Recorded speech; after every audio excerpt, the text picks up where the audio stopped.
오늘은 열왕기상 13장 1절부터 10절을 본문으로 바른 신앙이라는 제목으로 주의 말씀을 전하겠습니다. 성경은 우리 인생을 얼마나 오래 살았느냐라고 평가하지 않습니다. 산 횟수가 중요한 게 아니라 이 땅에서 하루를 살아도 어떻게 살았는가, 그것을 중요하게 여깁니다. 신앙생활도 마찬가지입니다. 우리가 얼마나 신앙생활을 오래 했는가, 그것도 무시할 수는 없지만 더 중요한 것은 우리가 그 신앙생활을 어떠한 방향으로, 그리고 어떤 모습으로 신앙생활을 해왔는가가 대단히 중요합니다. 여호와 보시기에, 하나님이 보시기에 정직하게 행하여 왔는가?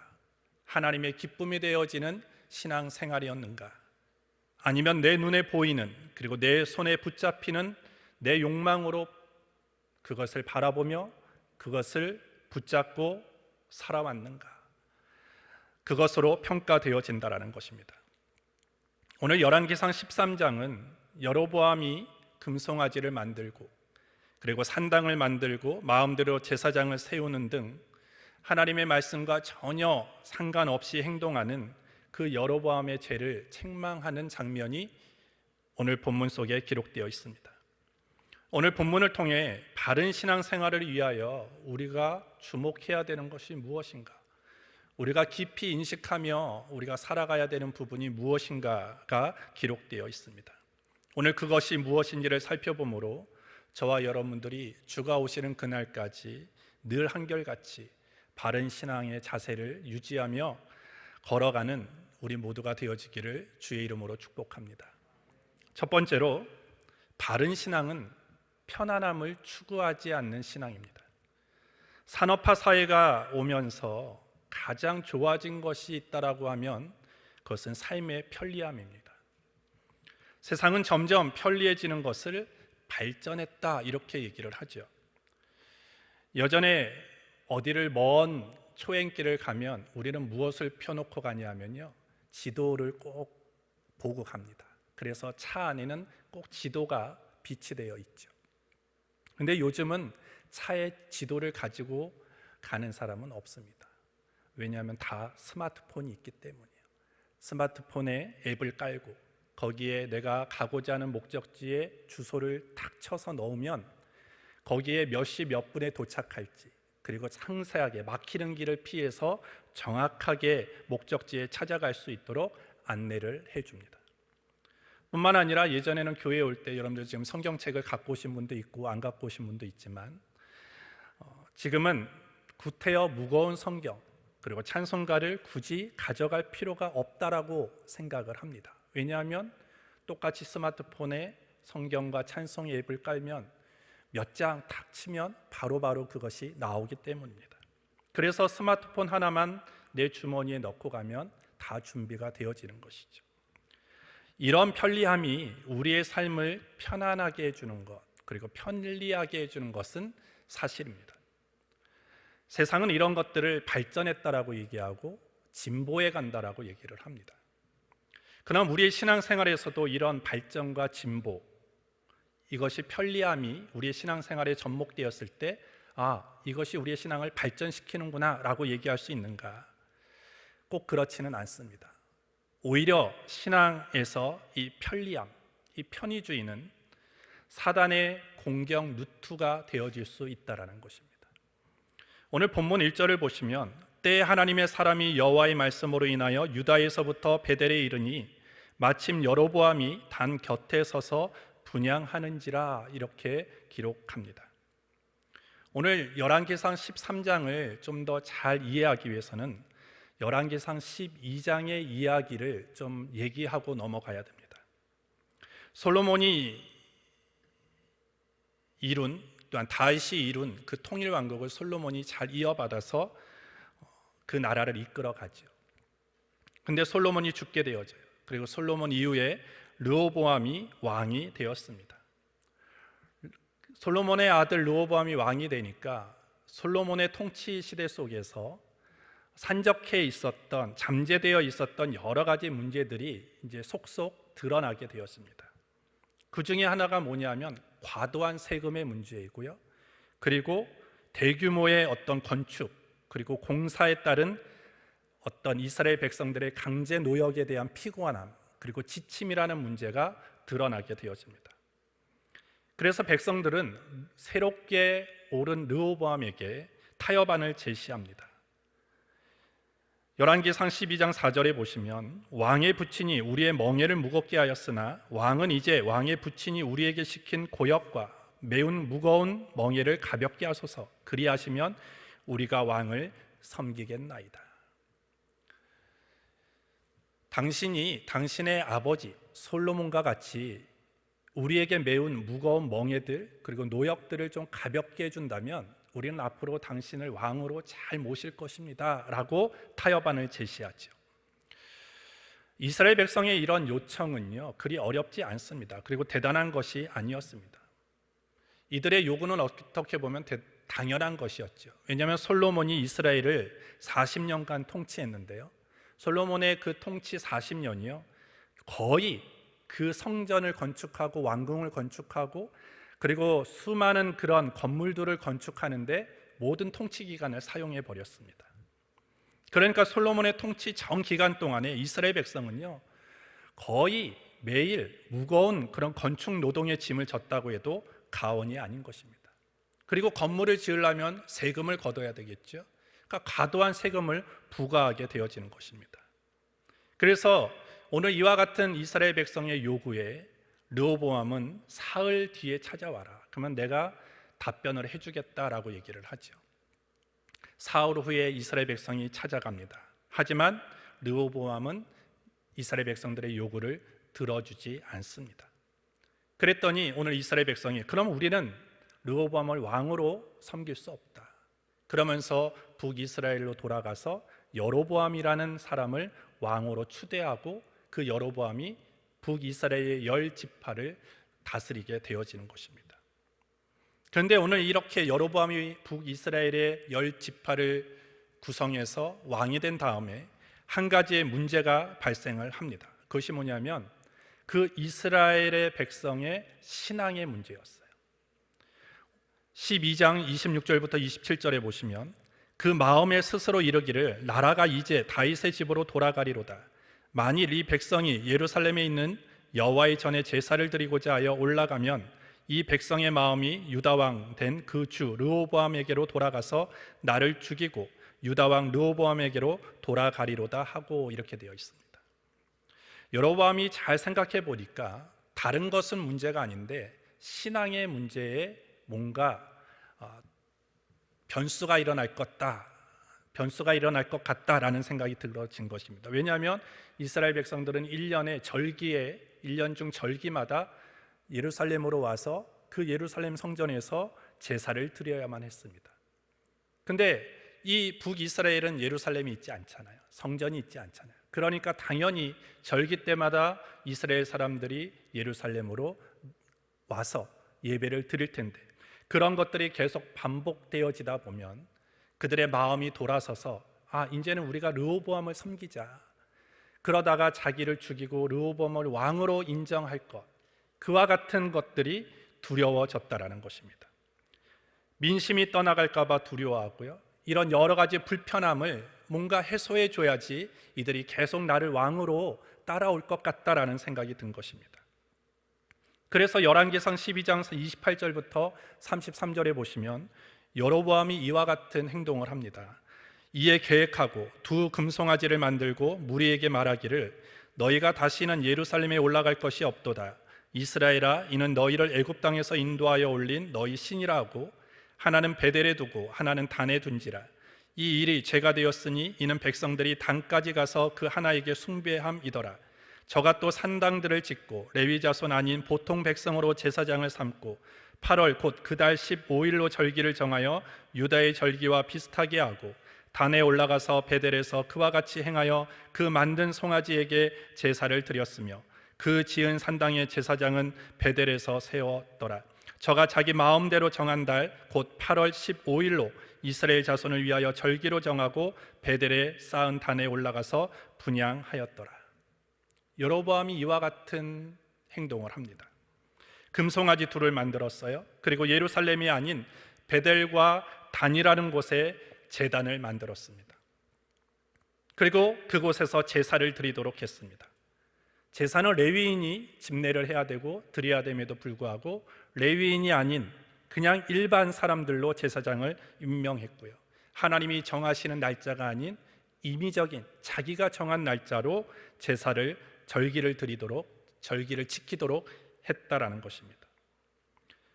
이러면서 여로보암이 백성들에게 어떤 얘기를 했습니까? 더 이상 예루살렘으로 갈 필요 없다. 불편하게 너희가 절기 때마다 왜 거기에 가느냐? 내가 여기 베델과 단에 예배를 드리고 제사를 드릴 수 있는 제단을 만들었다. 그리고 여기에서 제사를 집례할 수 있는 제사장도 세웠다. 꼭 하나님이 정하신 날짜만이 아닌 그냥 너희가 편한 날짜에 이 제단에 제사해도 된다라는 종교 정책을 썼습니다.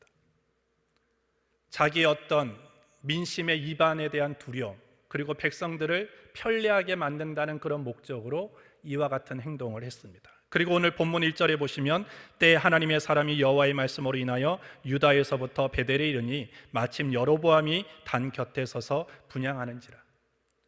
이렇게 해놓고 여로보암 자신도 제단에 나와서 열심히 하나님께 분향함으로써 하나님을 향한 자신의 어떤 정성, 성의를 다하고 있었습니다.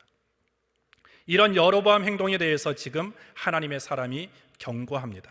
오늘 본문 2절부터 3절에 보시면 하나님의 사람이 단을 향하여 여호와의 말씀으로 외쳐가로되 단아 단아 여호와께서 말씀하시기를 다윗의 집에 요시아라 이름하는 아들을 낳으리니 저가 내 위에 분향하는 산당 제사장을 내 위에 제사할 것이요 또 사람의 뼈를 내 위에 사르리라 하셨느니라 하고 그날에 저가 예조를 들어 가로되 이는 여호와의 말씀하신 예조라 단이 갈라지며 그 위에 있는 재가 쏟아지리라 하매.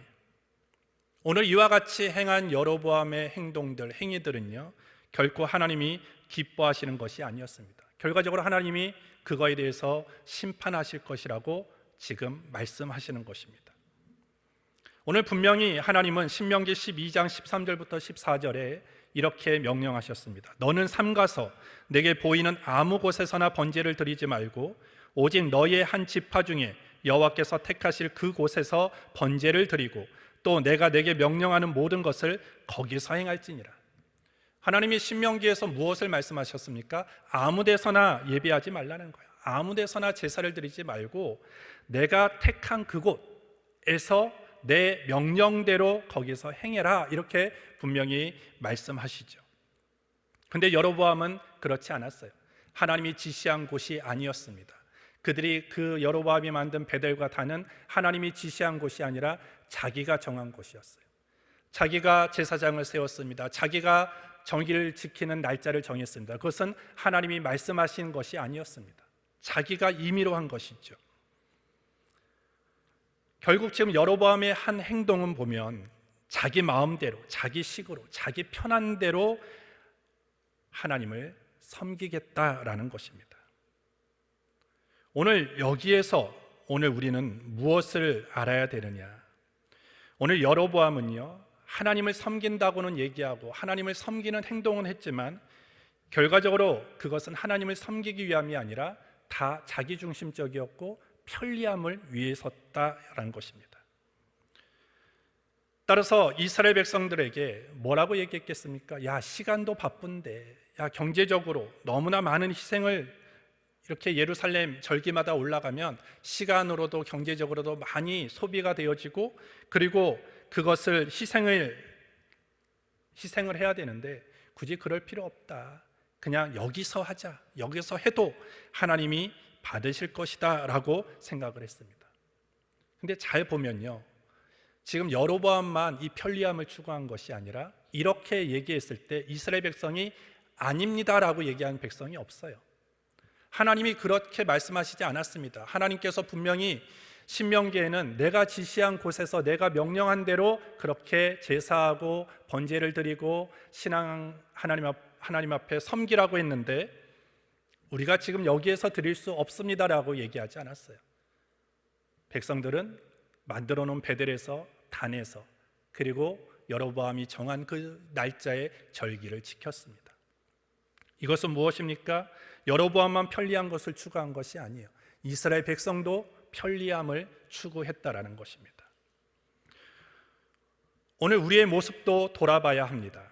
오늘 여로보암 모습에서 우리가 보여질 수도 있어요. 그리고 우리의 모습에서 여로보암의 모습이 보여질 수 있습니다. 여러분들, 우리가 신앙생활 하는 데 있어서 가장 경계해야 되고 조심해야 되는 그런 부분이 뭐냐면 이 편리함이라는 거예요. 많은 그리스도인들이, 많은 교인들이 이 신앙의 편리함의 유혹에 넘어가고 쓰러지는 경우들이 대단히 많이 있습니다. 신앙생활을 안 하는 것도 문제예요. 하지만 신앙생활을 내 멋대로 하는 것도 문제입니다. 신앙생활을 안 하는 것도 문제지만 더 큰 문제는 자기중심적으로 신앙생활을 하는 것이 더 큰 문제일 수도 있습니다. 특별히 여러분들이 지금 코로나 시대 속에서 우리는 우리의 신앙을 잘 준비하지 않고 우리의 신앙생활을 더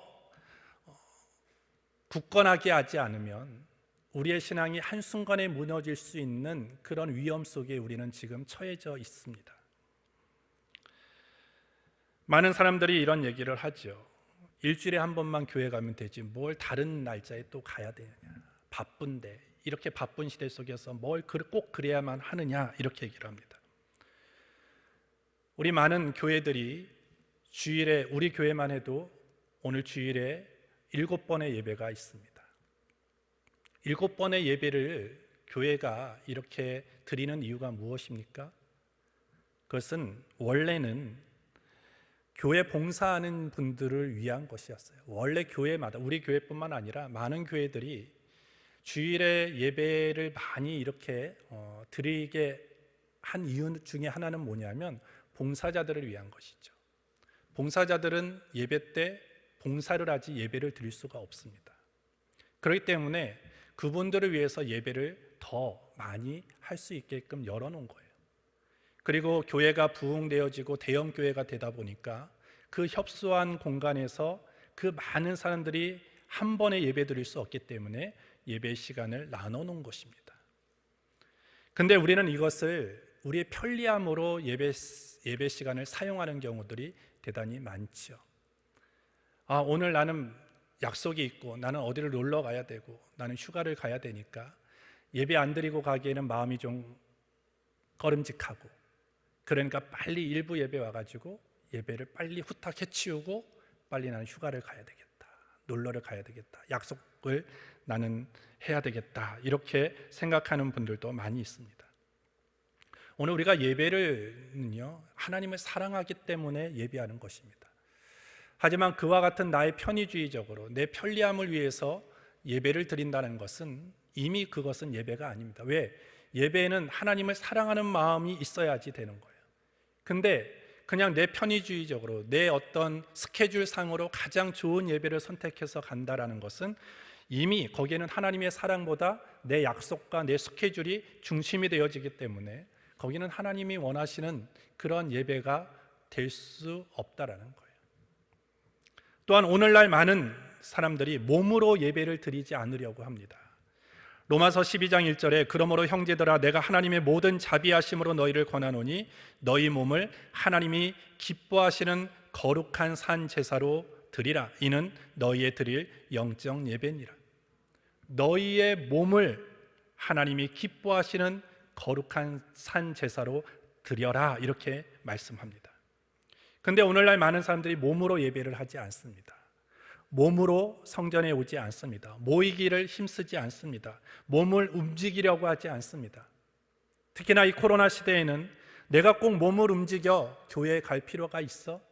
이미 온라인으로도 예배를 드릴 수 있고 유튜브로도 얼마든지 예배를 드릴 수 있는데, 그리고 거기서 그냥 편안하게 가정에서 예배를 드리고 필요하면 그냥 계좌로 헌금하면 되지, 이렇게 편의주의적으로 신앙을 그리고 예배 생활을 하는 경우가 있습니다.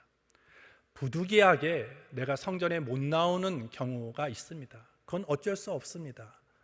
내가 직장에 나가야 되고 내가 일을 해야 되는데 그 부분까지 지금 이 얘기를 하는 것이 아니에요. 충분히 성전에 나올 수 있고 충분히 몸으로 예배를 드릴 수 있음에도 불구하고 이미 내 몸이 편안함을 위해서 몸을 움직이지 않는 그런 예배, 몸을 움직이려고 하지 않는 그런 신앙생활은 지금 건강하지 못하다라는 거예요. 오늘 훗날 어떤 일이 생기겠습니까? 아마 봉사의 일들도, 우리가 교회 봉사하는 것도 아마 로봇을 시킬 거예요. 돈으로 고용된 일꾼들을 시킬 것입니다. 과연 그 신앙이 건강할 수 있겠느냐라는 것입니다. 오늘 진짜 예배는요, 하나님께서 명령하신 방식으로 영과 진리로 드리는 예배입니다. 우리의 신앙생활도 마찬가지입니다. 내 중심적으로, 내 위주로, 그리고 내 편의주의적으로 드리는, 그리고 행하는 그런 신앙이 아니라 하나님이 명령하신 대로, 하나님의 방식대로, 그것이 조금은 불편하고 그것은 나에게 많은 희생이 요구된다 할지라도 몸으로 드리는, 그리고 내가 시간을 드리고 내 열정을 드리는 그 예배와 그 신앙을 하나님이 기뻐하신다라는 것입니다. 따라서 우리의 신앙, 우리의 믿음의 대상이 하나님이냐 나냐라는 것을 구분할 수 있어야 돼요. 내가 겉으로는 신앙생활 하는 것 같아요. 겉으로는 예배하는 것 같지만 그 중심이 나라고 한다면 그것은 잘못됐다라는 거예요. 우리의 믿음의 대상도 하나님입니다. 우리의 예배의 대상도 하나님입니다. 우리의 신앙의 중심도 하나님이어야 되는 거예요. 그렇게 우리가 예배도 드리고 신앙생활을 해나갈 때 우리의 신앙이 건강하게 되어지는 거예요. 우리의 신앙이 종교로 변질되어지는 그 순간이 언제냐면 우리가 편리함을 추구할 때입니다. 내 신앙생활이 편리함을 위해서 나갈 때 이미 그 신앙은요, 신앙이 아니라 종교가 되어버리는 겁니다. 따라서 우리 인간의 삶에 편리함을 거부할 필요는 없습니다. 편리하게 살면 좋죠. 하지만 이런 신앙적인 부분, 그리고 영적인 부분까지 이 편리함이 들어와서 우리의 신앙의 본질을 흐리게 만든다면 우리는 그것을 절대 용납해서는 안 된다는 것입니다. 삶의 지나친 편리주의, 편의주의는요, 때로는 우리를 세속화로 몰아갑니다. 신앙도 마찬가지예요. 우리의 신앙생활이 편안함에 빠진다면 어느 순간부터 우리의 신앙은 변질되어지고요, 믿음 없는 그런 신앙인이 될 수밖에 없는 것입니다. 신앙생활은 절대 편안함을 추구해서는 안 됩니다. 신앙은 절대 편의주의로 해서는 안 되는 것입니다.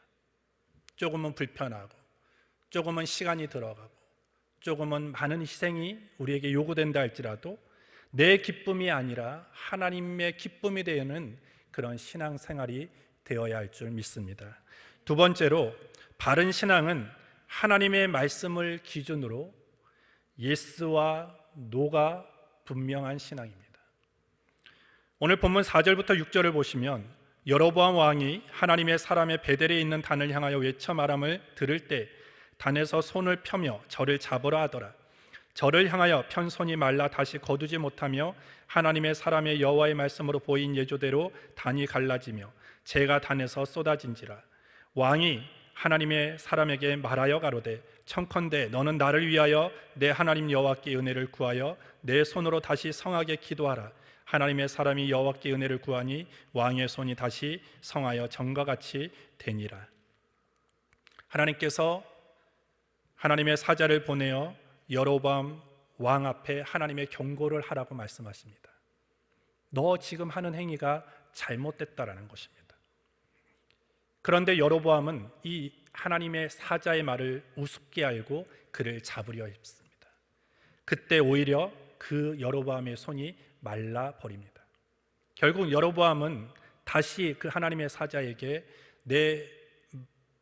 이 마른 손을 회복시켜 달라고 요청을 하지요.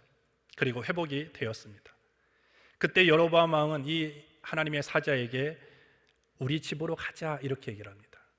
8절부터 10절에 보시면 하나님의 사람이 왕께 대답하되 왕께서 왕의 집 절반을 내게 준다 할지라도 나는 왕과 함께 들어가지도 아니하고 이곳에서는 떡도 먹지 아니하고 물도 마시지 아니하리니 이는 곧 여호와의 말씀이 내게 명하여 이르시기를 떡도 먹지 말며 물도 마시지 말고 왔던 길로 도로 가지도 말라 하셨음이니라 하고 이에 다른 길로 가고 자기가 베델에 오던 길로 쫓아 돌아가지 아니하리라.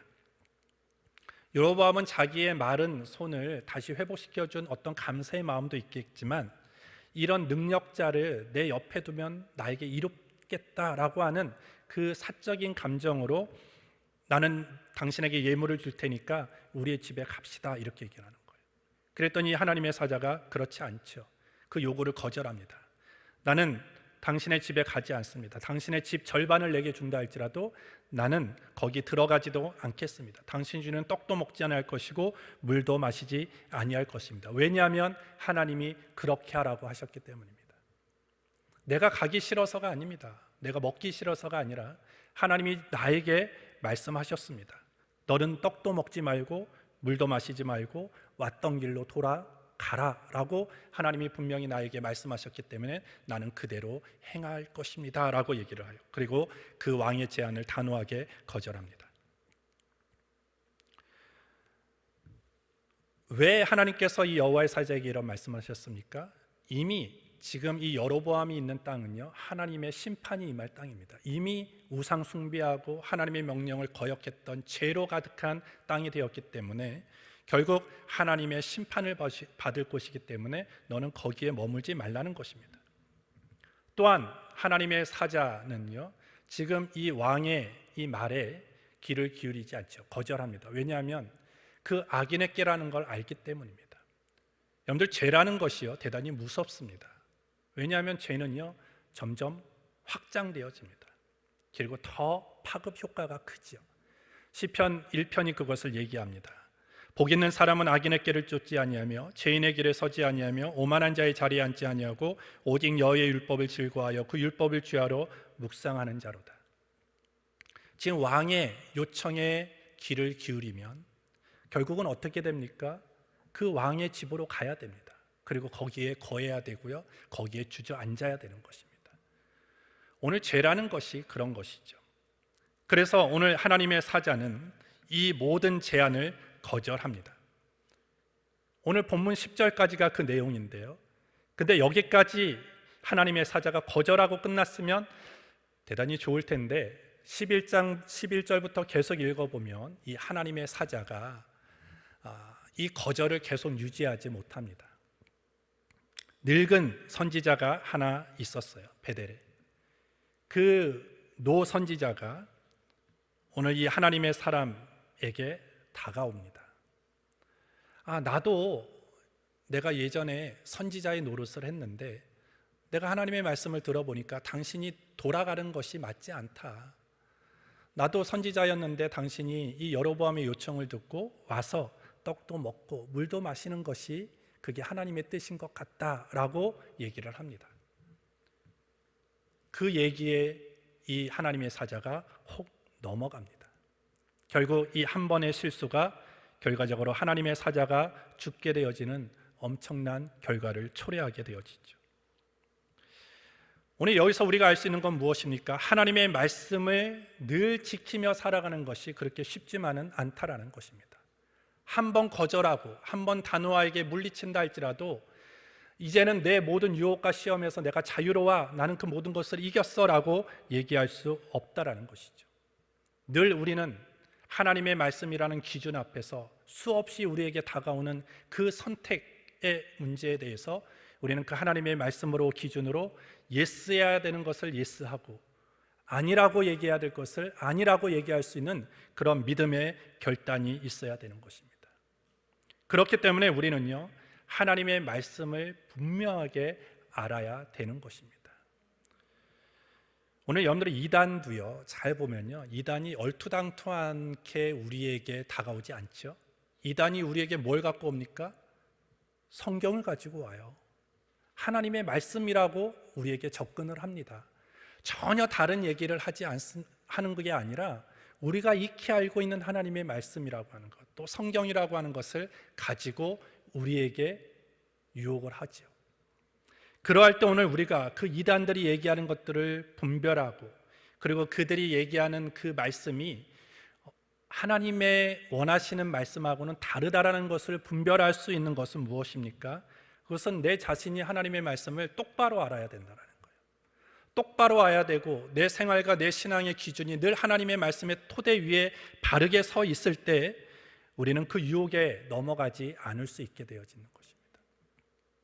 그래서 우리는 바른 신앙을 정립하기 위해서는, 그리고 바른 신앙의 길을 걸어가기 위해서는 대단히 중요한 게 있어요. 그것이 뭐냐면 하나님의 말씀을 똑바로 알아야 되는 거예요. 하나님의 말씀을 분명하게 알면 그 말씀에는 하나님이 하라고 하신 것이 기록되어 있어요. 그러면 하나님이 하라고 하신 것을 네 하고 하면 되는 거예요. 그리고 또 그 성경에는 하나님이 하지 말라고 하시는 것이 있어요. 그러면 그거에 대해서 네 하고 하지 않으면 되는 것입니다.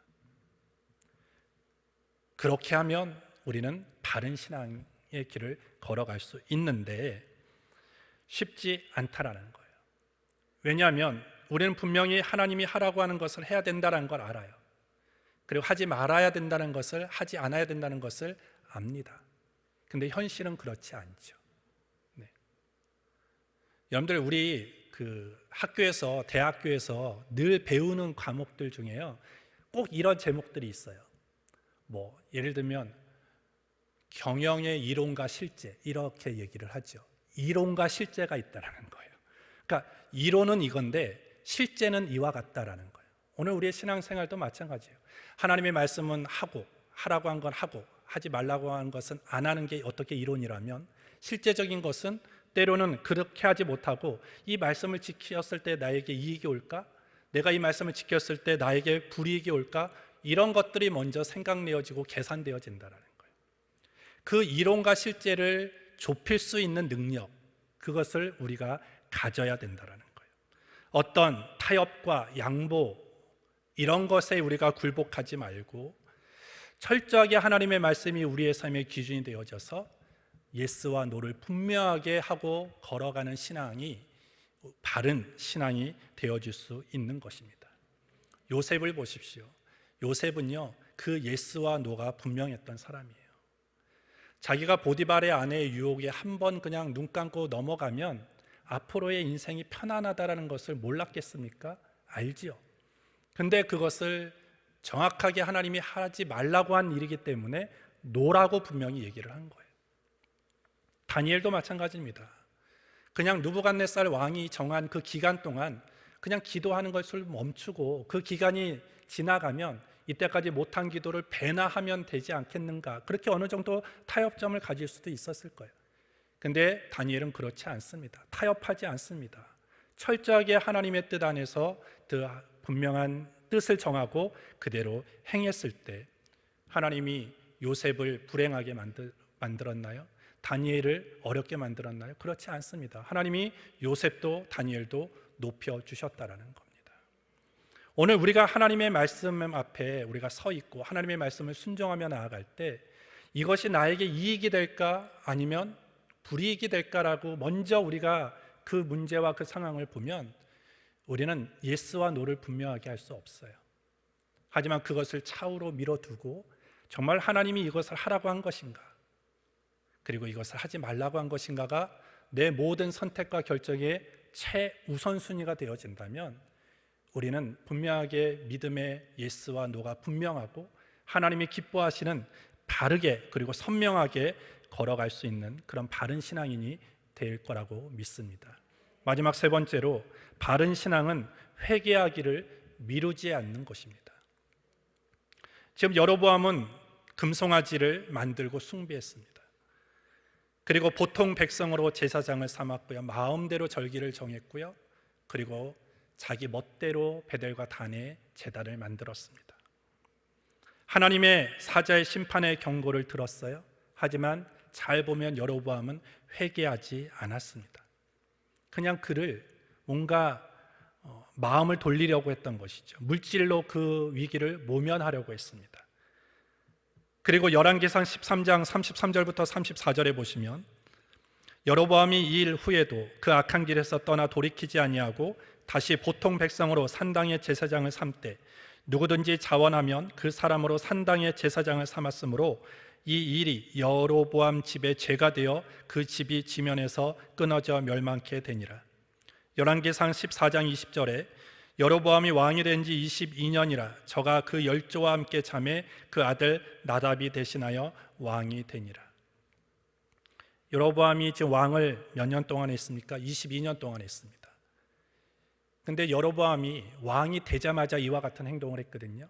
금송아지를 만들고 제단을 만들었어요. 근데 22년이 지나도록 그가 죽기까지 회개하지 않았어요. 돌이키지 않았다라는 거예요. 하나님은 22년 동안 계속 회개의 기회를 주었습니다. 돌아와라, 돌이켜라, 네가 지금 행한 행동은 잘못된 것이다 라고 수없이 경고하시고 참아주시고 인내해 주셨음에도 불구하고 이 여로보암은 돌이키지 않고 회개하지 않았습니다. 여로보암의 완악한 모습이 계속되어지는 것이죠. 결국 하나님은 이 여로보암을 심판할 뿐만 아니라 그 왕조를 완전히 멸절하셨습니다. 오늘 여로보암이 모든 기회 시간들에도 불구하고 자신의 길 그리고 자신이 했던 그 잘못된 행동을 돌이키지 않은 것입니다.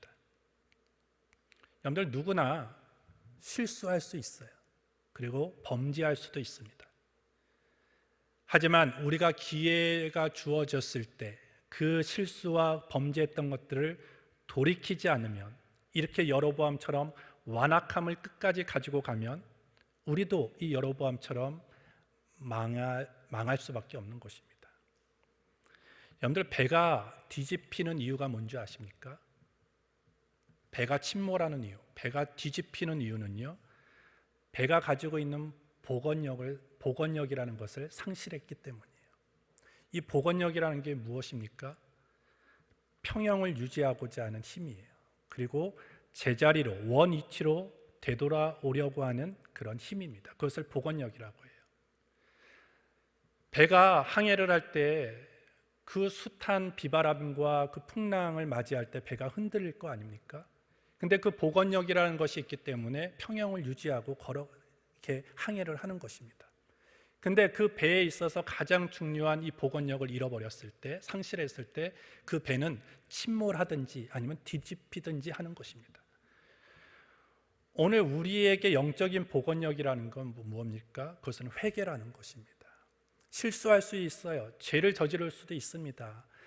때로는 하나님의 뜻과는 전혀 관계없는 길을 걸어갈 수도 있습니다. 하지만 우리에게 영적인 복원력인 회개가 있으면 우리는 다시 원래로 돌아올 수 있게 되어지는 거예요. 여러분들, 다윗은요, 그 사람이 의로운 사람이 아니지 않습니까? 간음을 했어요. 그리고 자기가 저지른 그 간음을 숨기기 위해서 어떻게 보면 살인 청부를 했던 사람입니다. 아주 극한 죄를 저지른 것이죠. 그런데 하나님이 다윗을 용서해 주세요. 그리고 하나님이 다윗을 사용하십니다. 왜 그렇습니까? 다윗은 하나님께서 나단 선지자를 통해서 다윗이 했던 그 죄를 책망하셨을 때 바로 즉각적으로 자복하고 회개했다라는 거예요. 그러고 인해서 하나님이 용서해 주셨고 그를 이스라엘의 위대한 왕으로 사용하셨습니다. 오늘 우리도 마찬가지예요. 오늘 우리의 삶에도 우리가 죄를 저질렀을 때, 우리가 완악함 가운데 있었을 때, 우리가 하나님이 다양한 방식으로 우리에게 책망하시고 우리에게 간섭하실 때가 있어요. 사람을 보내서 책망하실 때도 있고, 내 환경을 깨달을 수 있는 환경으로 몰아가실 때도 있습니다. 그러할 때 우리는 그 기회가 주어졌을 때 우리는 회개해야 되는 거예요. 그 회개라는 영적인 복원력을 가지고 나아가는 그 신앙이 바른 신앙이 될 수 있는 것입니다. 하나님이 주시는 이 회개의 기회를 놓치면 안 돼요. 하나님이 주시는 이 회개의 기회, 이 기한을 우리가 놓치면 우리는 여로보암처럼 우리는 하나님 앞에 책망받고 더 나아가 돌이키지 않으면 우리는 망하게 되어지는 것입니다. 우리는 범죄하지 않기 위해서, 죄짓지 않기 위해서 우리는 힘껏 노력해야 돼요. 하지만 혹 범죄했을지라도 즉시 우리가 돌이키고 회개한다면 하나님 우리를 용서하시고 우리를 긍휼히 여겨주시게 될 줄 믿습니다. 이와 같이 오늘 우리는 바른 신앙의 길을 걸어가기를 주의 이름으로 축복합니다. 우리가 얼마나 오래 살았는지, 제가 서두에 말씀드렸죠. 얼마나 오래 살았는지 중요하지 않습니다. 우리가 하루를 살아도 어떻게 살았는가가 중요합니다. 내가 얼마나 오래 신앙생활을 했고 내가 얼마나 교회를 다녔는지 중요하지 않습니다. 단 하루를 살아도, 단 하루의 신앙생활을 하고 단 하루를 교회에 나왔다 할지라도 그 시간이 정말로 하나님이 기뻐하시는 시간이었는지, 하나님이 기뻐하시는 그 바른 신앙의 시간이었는지가 대단히 중요한 것입니다. 여러분들, 오늘 이 말씀 속에서 여러분들 편안함을 추구하지 마시고, 그리고 하나님의 말씀을 기준으로 늘 예스와 노가 분명하고, 그리고 회개하기를 미루지 않는 그런 바른 신앙의 길을 걸어갈 수 있는 저와 여러분들이 되기를 주님의 이름으로 축복합니다. 하나님 아버지, 감사합니다. 오늘도 이 자리에 우리를 불러주셔서 예배하게 하신 것 감사합니다. 우리가 다시 한번 다짐하고 결단합니다. 편안하게 신앙생활하지 않기로 결단하였습니다. 때로는 불편하고 우리에게 많은 희생이 요구되더라도 하나님 방식과 하나님이 기뻐하시는 뜻을 쫓아 신앙생활을 하게 하여 주시고, 하나님의 말씀이 기준이 되어져서 하나님의 말씀이 하라고 한 것을 하고 하지 말라고 한 것에 대해서 노라고 분명하게 얘기하며 하지 않는 그런 결단 있는 신앙이 되게 하여 주시고, 혹 우리가 범죄했을지라도 즉시 돌이켜서 영적인 복원력을 회복할 수 있도록 인도하여 주시옵소서. 그래야 주가 다시 오시는 그날까지 우리의 신앙이 하나님이 기뻐하시고 인정하시는 바른 신앙으로 날마다 걸어갈 수 있도록 도와주시옵소서.